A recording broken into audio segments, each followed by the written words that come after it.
Could we just say thank you to our worship team for encouraging us?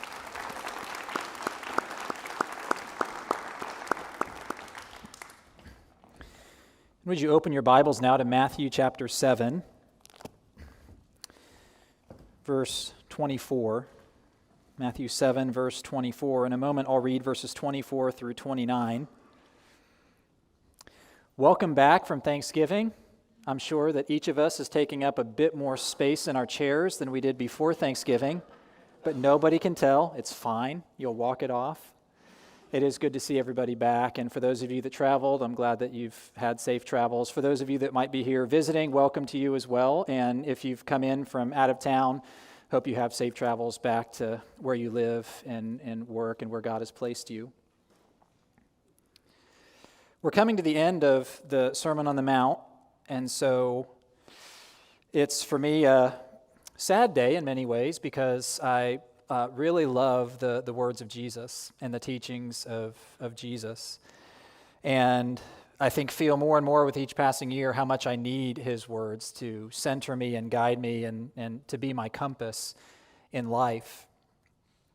And I was reflecting on this as we were singing and as I was thinking about this message that, you know, every word that Jesus speaks is to make wrong things right again. Every word he speaks is good for us. Just as God spoke at the very beginning and his words created only good, Jesus' words are designed for only two things. They are designed to deconstruct all that is evil, wrong, and broken in the world, and they are designed to rebuild, renovate, and restore everything to the way it was intended to be. And so when he speaks difficult words to us, challenging words to us, confrontational words to us, as he often does in the Sermon on the Mount, when we feel exposed, when we feel that searchlight of God's Holy Spirit shining on our heart, it is good for us. Because the only things that he wants to tear down, the only things he wants to wipe away, the only things he wants to clear out of our lives are those very things that are neither helpful for us nor for the world. And the only things that he wants to build, the only things he wants to reconstruct, the only path he wants to call us onto is a path of health and life and vitality, which is good for both us and the world. And as you go through life and you follow the teachings of Jesus, you find that they are both counterintuitive and they go against many deeply held instincts and feelings that have taken hold of your life and mine. But you also find on the backside of obeying them and following them and trusting him, that his teachings are better, that his words build something better, and that this is the word of the one who created us, and therefore when he speaks according to his design for us. And so as we near the end today or come to the end of the Sermon on the Mount, I want to say that. The other thing I want to say, and I have no idea if this will tie into the sermon, but I just feel like saying it, is I know the words of Jesus are also very important because as I look around this room, there are a lot of things that you all have been through. It's an amazing thing to look around this room and to identify different ones of you by different mountaintops that you've experienced and different peaks and valleys that you've been through. There are people in this room I can look at as we're singing that have suffered debilitating strokes and are still here worshiping the Lord. There are people in this room that have gone through really difficult divorces and have endured and followed Christ faithfully through some of the most challenging moments of their lives. There are so many people here who have lost very precious loved ones in the time that I've been here at the church. And the holidays, while joyful in their own right, are incredibly painful and challenging. And yet here you are hearing the words of Jesus and following him. There are people here who have been through unbelievable stresses in your occupation, whether COVID-related or otherwise, that are still here and still showing up to work and doing the job God's called you to do. There are people here who have gone to war in some of the deepest, darkest trenches for the sake of other people in our nation and bear the scars of those battles who are still here and still seeking to follow Christ. It's a remarkable thing.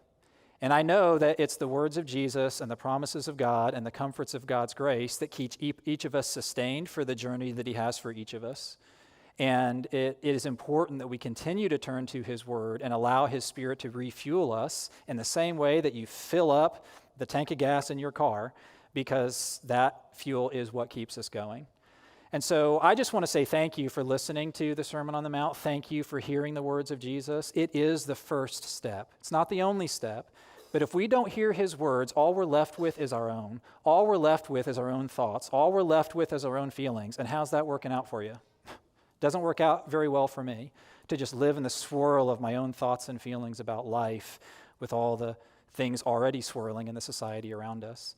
So thank you for coming and thank you for hearing. And now I want to share a brief story with you before this final message on the Sermon on the Mount. I want to tell you about a famous home builder. This man built immaculate homes throughout the course of his career. And so throughout the course of his career, his business thrived. And eventually the time came for him to announce his retirement. And so he did. But his associates asked him if he would complete just one more home before he retired. And very reluctantly, he agreed to that request. And because his legacy felt already established and firm, and he was really tired and ready to be done, he started to settle. So he settled on the land, and he really settled on the materials. He settled on the contractors. And finally, the job was finished. And of course, there was a retirement party that was thrown for him. And at that retirement party, there was one surprise they wanted to give him, which was the keys to his own new home. And this builder realized what he had not realized throughout the whole course of that home's construction, that with every choice he made and every material he selected, he was building his own house. He was building the home that he himself would live in. Here's Matthew 7:24-29. Everyone then who hears these words of mine and does them will be like a wise man who built his house on the rock. And the rain fell, and the floods came, and the winds blew and beat on that house. But it did not fall, because it had been founded on the rock. And everyone who hears these words of mine and does not do them will be like a foolish man who built his house on the sand. And the rain fell, and the floods came, and the winds blew and beat against that house, and it fell, and great was the fall of it. And when Jesus finished these sayings, the crowds were astonished at his teaching, for he was teaching them as one who had authority, and not as their scribes. You might remember that this sermon was first delivered on a mountain. And in chapter 8, Jesus and his disciples and the crowds around him are going to start coming down this mountain. And in many ways, the Sermon on the Mount is a mountaintop experience. We're exposed to profound truths, penetrating analysis of our hearts and lives. We're called into a life that goes against the current of our own natural thinking and inclinations. But it's not enough to have the mountaintop experience. At some point, you have to come back down the mountain. And what do we do then? Well, here are 4 steps that are essential to take as we begin walking away from our time in the Sermon on the Mount. Here's the first step. We need to move from hearing to doing. From hearing to doing. In verses 24 and 26. Everyone then who hears these words of mine and does them will be a wise man. Verse 26, everyone who hears these words of mine and does not do them will be a foolish man. From verse 13 onward, Jesus has been giving us his conclusion to this sermon. And he keeps presenting us with pairs of 2. He tells us there are 2 paths. There's the narrow path, and then there's the broad path. He tells us there's 2 kinds of teachers. There are false teachers, and there are true teachers. He told us in verses 21 to 23 there are 2 kinds of professions of faith, genuine professions of faith and counterfeit professions of faith. And now again, he tells us that there are 2 kinds of builders. There's a wise builder and there's a foolish builder. There are those who hear him and take action, and there are those who hear him and just stay the same. Now you notice that both people hear him. Both people are there for the teaching. Both people may even be impacted, moved, stirred, inspired, educated, informed, any number of experiences. But only one responds decisively. Once again, Jesus is making the point that hearing is not enough. It's essential, but it's not enough. If you've been here for a while through this series, you're tired of hearing me say that. But I'm just saying it over and over because Jesus says it over and over. It is the driving point of the end of the sermon. Did you know Jesus uses the word do 22 times in the Sermon on the Mount? He is constantly calling us to action. Now, it's not careless action, it's not thoughtless action, it's not naive action. He's constantly telling us to look below the surface, think more deeply, evaluate things according to his perspective, not our own. It is not a surfacey kind of rushing, hasty, gotta get to it action. But it's also not paralysis by analysis. It's not think about it until you rot. He calls us to take a step from hearing into doing. It is striking, isn't it, that Jesus of Nazareth is not nearly as concerned about our education, our status, or our experience as he is our simple acts of daily obedience. Now, Jesus knows this will be a process. Remember the first thing he said in the Sermon on the Mount, all the way back in chapter 5, verse 3? He said, "Blessed are the poor in spirit." Those who realize we're spiritually bankrupt, helpless, and broken apart from him. Then he said, "Blessed are those who mourn, those who grieve over their sins, over their own brokenness, over their own inability on their own to live a life that's pleasing to God and even healthy for themselves." So we start with humility. We don't rush into some form of perfect obedience, and if you think you're perfectly obedient, then that is called self-righteousness. It's not good. We all have our spells of self-righteousness that we go through, and then we actually look in the mirror and go, I don't look nearly as good as I thought I did. And if you think that you do and you've never had that look in the mirror, the Lord has many creative ways to disabuse you of the notion that you are so very good. So it starts with recognizing our own brokenness, and then God begins to build a life into us. God gives us in chapter 5, verse 6, a hunger and thirst for righteousness, not because we have all the righteousness and goodness that we need, but because we know we lack it, but in lacking it, we long for it.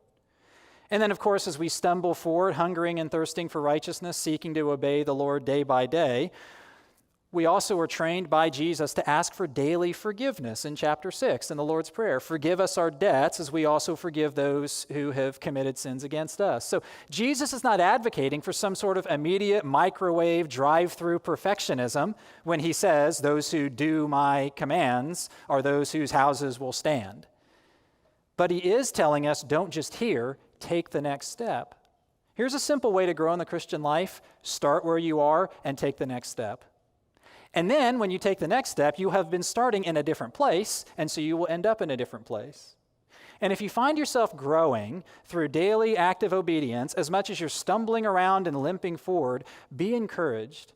Like a Christian should be as discouraged by a small step of growth as a tree should be discouraged by a single ring added after a year's time, which is to say, not discouraged at all. That's how people grow, just like it's how trees grow. But we don't grow if all we do is hear, if we don't do and move and take action with what Jesus teaches. We should treat every action in our lives as construction, understanding that what we're doing as Jesus forms these habits in us is he's building the very house that we'll live in, that will be tested when the storm comes. No matter what we do, whether we act on Jesus' words or not, do you notice that both the wise man and the foolish man are building? Everybody is active. Everybody's living. Everybody's building. Everybody's making decisions. Our calendars are filled one way or another. Our heart has attitudes in it, whether they're good or bad. We're all in relationships and taking steps in those relationships. We're all building. The question is, what foundation are we building on? Are we simply hearing, or are we moving from hearing to doing? Here's the second step we have to take in response to the Sermon on the Mount. It's the step from apathy to urgency. From apathy to urgency in verses 25 and 27. What happens after these two houses are built? Where there's a day comes, and in verse 25, it's a day where the rain fell and the floods came and the winds blew and beat on that house. And again, with the second home, the rain fell, the floods came, the winds blew and beat against that house. Jesus says there's a coming storm. Now, this means something to an Israelite because Israel is full of what are called wadis, which are narrow, dry canyons. And these canyons will fill up with water in a flash when it rains. And because they're narrow and because they're dry, that water will sweep through and it will surge through and it will destroy everything in its path. And a wadi can fill in minutes. They understood what it was like to face a coming storm. It's an overpowering force that arrives very suddenly to pressure test your life. And when it comes, you learn things about what you've constructed and where you've constructed it. You know, when I first moved to Houston in the summer of 2017, nobody talked about the elevation of their home. And then somehow, magically, 3 months later, all I saw were news reports and studies and analyses and topographical descriptions of the elevation of each person's home. Because when the storm comes, it reveals things about where we've built or what we've built that become very important. So storms tend to reveal. It'll reveal the strength of your windows. It'll reveal the strength of your walls. It'll reveal whether your roof is in good shape or not. It'll certainly reveal whether you had dead branches in your tree or whether the roots of your tree were deep enough or strong enough. It'll certainly reveal the strength of your insurance policy. Sorry to trigger people. Storms simply expose what is firm and what is flimsy. That's what storms do. John Stott said, "Only a storm will reveal the truth."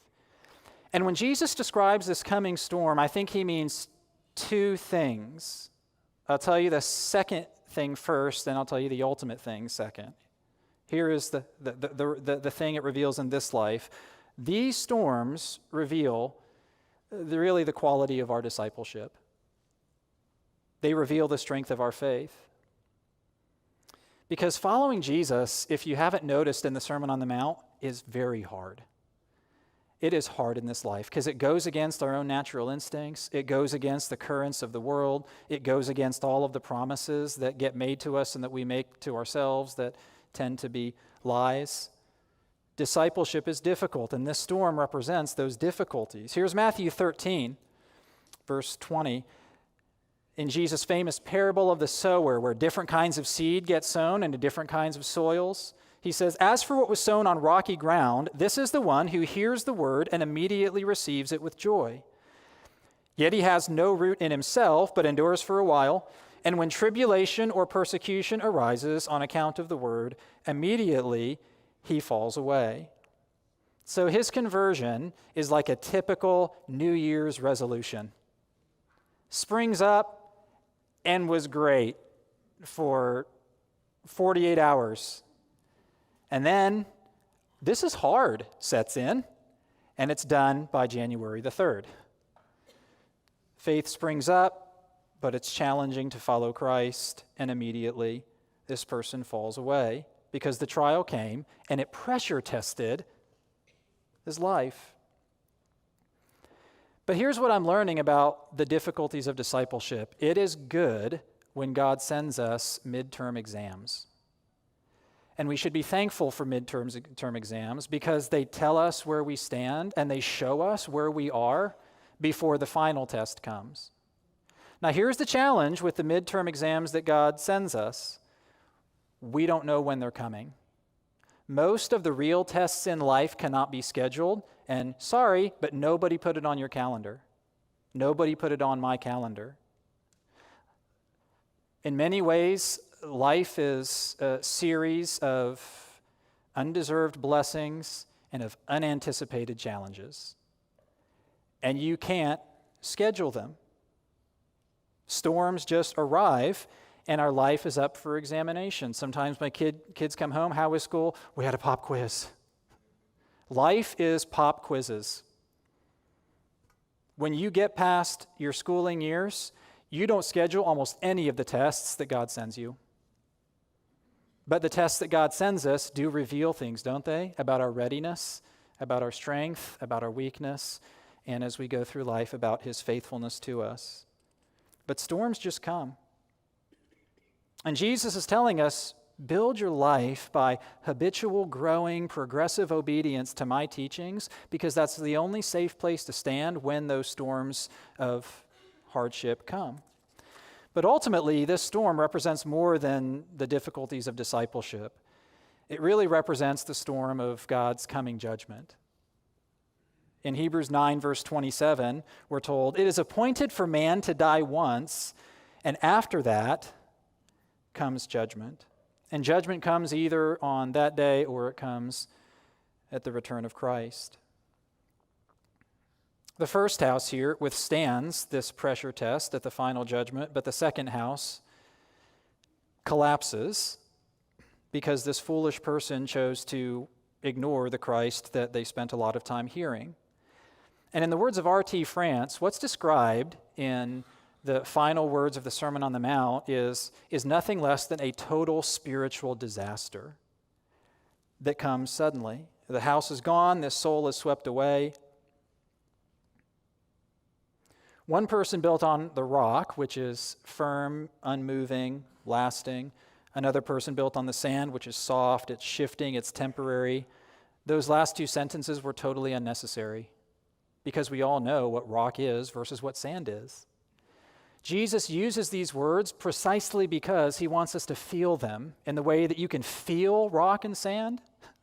You can feel the stability of standing on one versus standing on the other. You can feel the stability of building on one instead of building on the other. He wants us to feel this because his point is for us to move from apathy to urgency.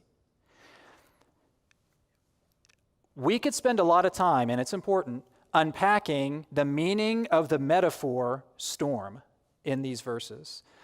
But if I tell you a storm is coming, there are two more words that I am not saying that are the words you're supposed to feel. If I say a storm is coming tonight, there's two words I'm saying that I'm not verbally saying, but they're the most important words. When I say a storm is coming tonight, the two words I'm saying are get ready. Get ready. And that's why these verses feel that way when you take them seriously. Because we don't just explore the metaphor of what Jesus is saying, we feel the desire to get ready. It is striking in this passage that there is one rock that you can build on, which is the teachings of Christ, and there are many, many, many kinds of sand. There are all kinds of sand. That's why the hymn says, "On Christ, the solid rock I stand, all other ground is sinking sand," which means any other worldview, any other belief system, any other lifestyle, even a religious lifestyle that's simply cultural and external, is sand that leads to collapse on the final day. And so the coming storm, Jesus says, will reveal the quality of our foundation. That is, whether we were functional followers or just theoretical followers. Functional followers or just theoretical followers. We now have technology that predicts the weather. And some of you in here are, I don't know the right term, but wannabe climatologists, weatherheads comes to mind. You love tracking the weather. We can predict the weather day by day pretty well now. And the more we believe a coming storm will impact us, the more we get ready for it. Jesus is inviting us to realize there's a day coming that's going to pressure test our lives like never before. And he's inviting us to a life of urgency instead of apathy. Here's the third step that he's urging us to take in this passage. It's from appearance to reality. From appearance to reality. Do you notice that in verse 25, the first house did not fall because it had been founded on the rock. And in verse 27, the house built on sand fell, and its fall was great. What's the difference between the two? Something that to the naked eye could be unseen. The foundation, what's actually below them. There's nothing obviously different above ground about the two homes. They're in a similar location because they both face the same storm that blows through. They're both built like a human being. They're by a human being. They're both called a house. We're not told about the materials of the house. Jesus' parable is not saying, here's someone who built his out of like cedars from Lebanon, and then here's a guy who built his out of cardboard. The difference is something that's unseen below the surface. And this is very much like verses 21 to 23, where that profession, Lord, Lord, sounded really good. It was accurate, it was orthodox, it was personal, it was passionate, it was all the things that you would want for someone who's speaking to the Lord until standing before Christ exposed it as counterfeit. Well, the same is true of these two houses. They look very similar until the storm comes. And it seems clear that Jesus is actually citing an Old Testament prophet. It's the prophet Ezekiel. The nation was thoroughly compromised in Ezekiel's day, and God warned them that his judgment was coming because he comes always and eventually to deal with evil and to make wrong things right. But false prophets began to lie to the people and say, everything's going to be okay. God's not going to come, and if he does, it's not going to be like that. And so here's what God said through Ezekiel in chapter 13. See if you can hear what Jesus is likely seeking to activate in his hearers. When a flimsy wall is being built, they plaster it with whitewash. Tell those plastering it with whitewash that it will fall. Torrential rain will come, and I will send hailstones plunging down, and a whirlwind will be released. I will release a whirlwind in my wrath. Torrential rain will come in my anger, and hailstones will fall in destructive fury. I will demolish the wall you plastered with whitewash and knock it to the ground so that its foundation is exposed. The city will fall, and you will be destroyed within it. That's a stark picture. But the point Jesus is making about what the people are doing in that day is one that applies to us as well, which is this. You can paint a rotten fence, but it doesn't make it less rotten. I have a fence in my backyard that is leaning pretty good. And by that I mean leaning pretty bad. And I know there's things that can be done to help with that fence. It's one shared by our neighbor, so we need to work together to do that, the glories of living in Katy.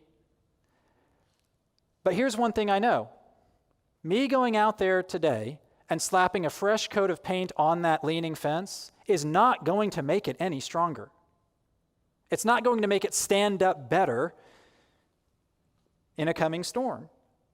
Fresh paint is not the solution, Jesus says to us, and Ezekiel said to the people of God before. Whitewashing an old fence is not going to prepare you for the coming wind. And isn't this what Jesus has been saying in many ways throughout the Sermon on the Mount? Calling us to move from appearance to reality? You might think, oh no, here we go again. Haven't we said this enough times? Or hasn't he said this enough times? Again, like, I'm the waiter, not the chef. I'm bringing you what Jesus says. And he keeps saying over and over, appearances aren't reality. From the beginning, remember how he said, you follow me, you'll be persecuted for righteousness' sake. And you should rejoice and be glad. Things aren't as they always seem. He says in the rest of chapter 5, the religious authorities whose traditional sayings have been passed down to you, so many of them are wrong. Let me tell you what's really true and what God really says, expects, and promises. He tells us at the end of chapter 5 that if I think I'm loving because I love my 3 best friends, so I'm a loving guy, he says everybody does that.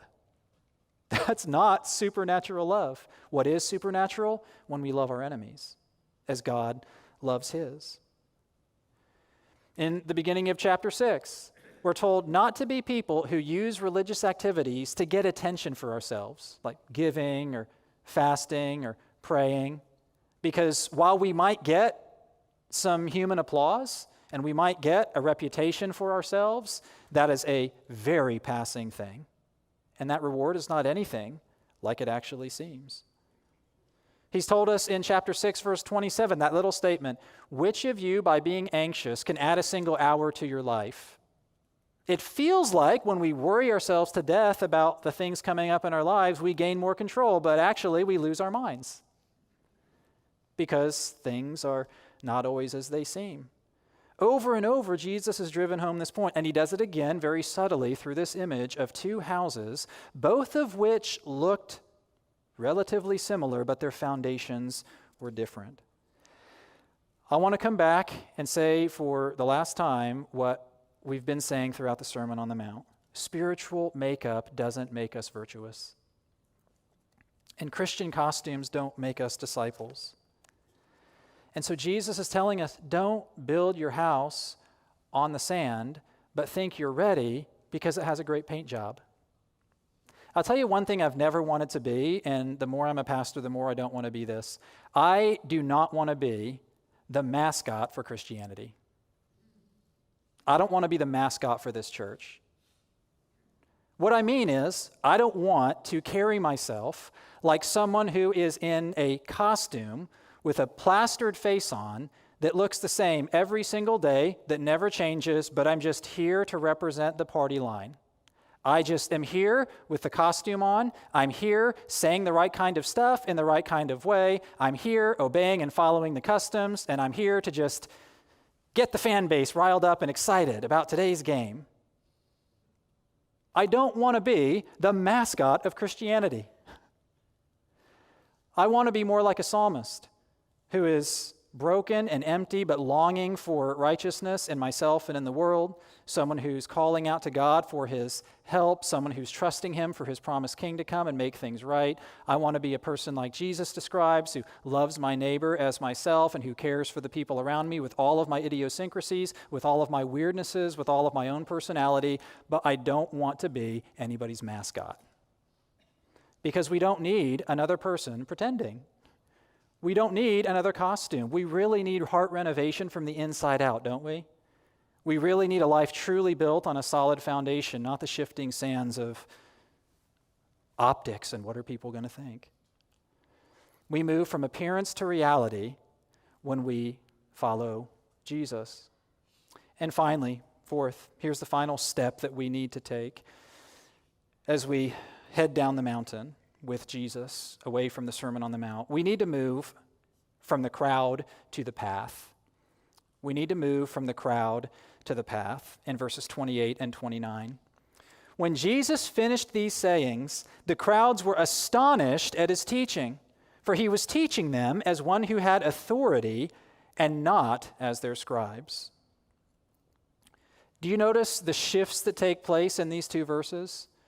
You shift away from the voice of Jesus to the voice of Matthew, who's narrating these events. You shift from only the disciples at the beginning of chapter 5, who Jesus sat down and started teaching, and now you see there's a larger outer ring of crowds who have been listening to his teaching. And you shift from this soon in chapter 8, verse 1, mountaintop environment down into the brokenness and difficulties of all the people Jesus will encounter and minister to. You also move from the content of his teaching to the effect of it, the effect of his teaching on his first century hearers, and here it was. The crowds were astonished. They're amazed. Now here's the striking thing. They're not amazed in this instance by a miracle. They're not amazed because a little boy with a handful of fish and bread somehow saw that fish and bread multiplied to feed a multitude. They're not amazed because a driving storm was just calmed with a word. They are amazed at his teaching because of the sheer authority of what he said. Now, throughout Jesus' ministry, we often find these crowds, and we often find them amazed and astonished. What amazed them here was that he was teaching them as one who had authority and not as their scribes. What does that mean? Well, the scribes were the leading religious authorities of the day. When they interpreted the texts that contained God's word, their rulings were authoritative in that Jewish community. But the rulings were based on a ton of tradition, a lot of precedent, so there's a lot of citations, and there's a lot of footnotes. Jesus didn't use footnotes. Jesus didn't cite other people's authority. Do you notice when he corrects them in chapter 5, he says, "You've heard that it was said," and then he says, "But I say to you," that authority was based in his own character. What the crowds were experiencing was something fundamentally different than going to a synagogue on a Saturday and listening to a typical rabbi, no matter how eloquent, no matter how educated, no matter how impactful. What they were hearing was a man who had inherent authority in himself, because it was a man who was more than a man. And as you move through the rest of the stories in the Gospel of Matthew, as well as those of Mark, Luke, and John, you find that the words of this man can literally heal the sick, that his words can lead demons to flee, that his words can calm waves and still winds, that his words spoken to a quadriplegic can make that person stand up and walk away. And he's speaking with that kind of authority. And so here's what I want to leave us with. When Jesus says, "Follow me," we should. When he says, "Follow my way of life," it is the best thing for us. And when we hear him with a voice of authority, this is what it provides for us. It gives us a compass. It gives us direction.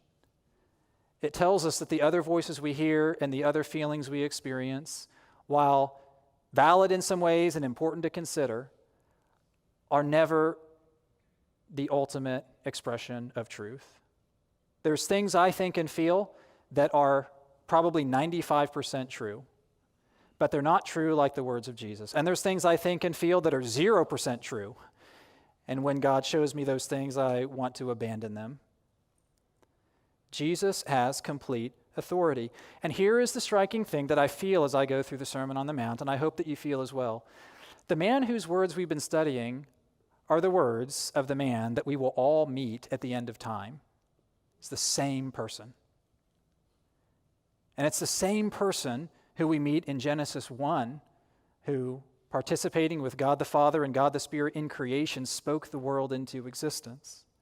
It's a man whose words are worth hearing and doing, to put it lightly, because every word he speaks are meant to deconstruct the evil and brokenness in the world and to reconstruct and rebuild and restore everything that's good and true and beautiful. But we have to realize this.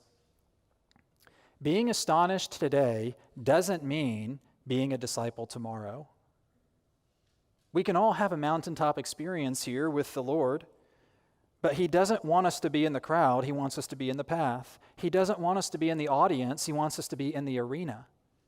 He doesn't want us to be spectators. He wants us to be athletes. And he doesn't want us to dodge the draft. He wants us to enlist. And that takes moving from hearing to doing. And it takes moving from appearance to reality. And it takes moving from the apathy that consumes us to the urgency that Jesus calls us to. And so I leave you with the most simple encouragement. It's not profound. I don't have some powerful way to end this. Be a doer and not a hearer only. Let's pray. Father, I do thank you for these words of Christ to us. I thank you for his straightforwardness, and I thank you that he has authority to speak into our lives. I pray, Lord, that you would help us to receive his authority as an act of love, that we would trust him above ourselves, that we would trust him above the opinions and the judgments of others, and Lord, that we would take the time to build slowly and progressively habits into our lives that are built on the rock of Christ. Lord, I thank you for the way that you speak to us. Thank you for your kindness in revealing Christ to us. And thank you that he's given us these precious words from that mountain that call us into the only life that's truly blessed. In his name, amen.